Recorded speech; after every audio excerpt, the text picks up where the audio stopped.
Hello friends, welcome to GB healthy foods. இன்றைக்கி நம்ம என்ன பார்க்க போகிறோன்னா, கிர்னி பழம் சர்பத் எப்படி செய்யணும்னு பார்க்க போகிறோம்.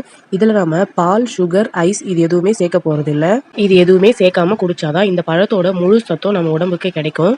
வாங்க எப்படி செய்யணும்னு பார்க்கலாம். முதல்ல நம்ம கிர்னி பழம் அப்படின்னு சொல்கிற முலாம் பழத்தை ஒன்று எடுத்துட்டு அதை கட் பண்ணிவிட்டு அது மேலே இருக்க தோலை சீவிட்டு சின்ன சின்னதாக நறுக்கி வச்சுப்போம். இந்த பழம் வெயில் காலத்தில் தான் அதிகமாக கிடைக்கும். நாங்கள்லாம் சின்ன பிள்ளையா இருக்கும்போது எங்கள் அப்பா வெயில் காலத்தில் இந்த பழத்தை வாங்கிட்டு வந்துடுவார். இதை நாம அப்படியேவும் சாப்பிடலாம், ஜூஸ் போட்டு சாப்பிடலாம். ஆனால் இந்த பழத்தை ஜூஸ் போட்டு குடித்தாதான் ரொம்ப சூப்பராக டேஸ்ட்டாக இருக்கும்.